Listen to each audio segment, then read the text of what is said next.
Kembali lagi di channel Partai X. Di Indonesia, perjalanan menuju ke istana bukanlah hal yang mudah.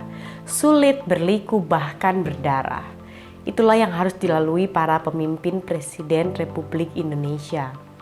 Merdeka menjadi syarat mutlak yang harus dicapai. Harga mati bagi para pejuang demi memiliki pemerintahan sendiri dan menjamin kemakmuran rakyat. Tak terhitung berapa banyak pejuang yang gugur demi Indonesia merdeka. Tidak semua diangkat menjadi pahlawan. Hingga akhirnya proklamasi dideklarasikan dan Soekarno menjabat sebagai presiden yang pertama. Dipilihnya Soekarno sebagai presiden menjadi tanda bahwa Indonesia membutuhkan seseorang yang mampu menggerakkan seluruh rakyat Indonesia untuk turut serta mempertahankan kemerdekaan.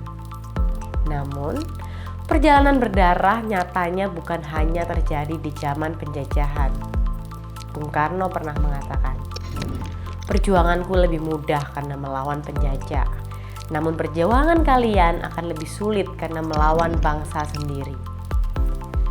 Demi menyingkirkan Soekarno, Soeharto diduga menunggangi pergolakan di tanah air dan mengorganisir pembantaian jutaan pendukung PKI. Sebagai jenderal, dia dianggap bisa mencegah terjadinya G30 SPKI. Namun, beberapa tokoh menduga Soeharto memilih diam lalu memanfaatkannya. Soeharto kemudian memperkenalkan pemerintahannya sebagai Orde Baru. Untuk memberi batas tegas era Soekarno yang disebut Orde Lama, di bawah pemerintahannya, Soeharto melarang anak-anak Soekarno terlibat politik. Di era Orde Baru pemimpinan Soeharto, dikembangkan sentimen negatif terhadap keluarga Soekarno. Rupanya sejarah yang sama kembali terjadi. Demi melengsarkan Soeharto, jalan darah kembali ditempuh. Selain pergolakan dari mahasiswa, di kancah politik, putra-putri Soekarno kembali tampil. Ini ditandai dengan masuknya Megawati Soekarno Putri ke Partai Demokrasi Indonesia. Ketidaksukaan pemerintah Orde Baru akan popularitas Megawati justru membuat Megawati makin dicintai orang banyak. Megawati adalah simbol perlawanan terhadap Orde Baru yang semakin otoriter. Megawati bahkan sempat diusulkan sebagai calon presiden.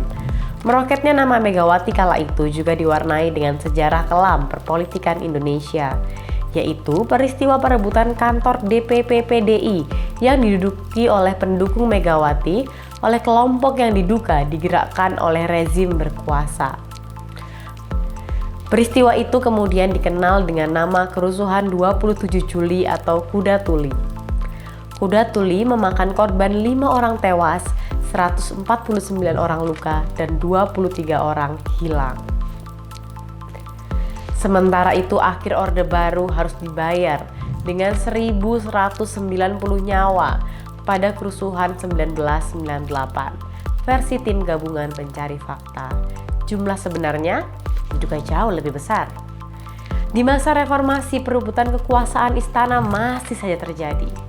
Abdurrahman Wahid alias Gus Dur dimakzulkan dari tampuk kekuasaan Presiden RI pada 23 Juli 2001. Padahal dia baru menjabat sebagai presiden selama 21 bulan, terhitung sejak 20 Oktober 99. Detik-detik pelengseran Gus Dur semakin mencekam.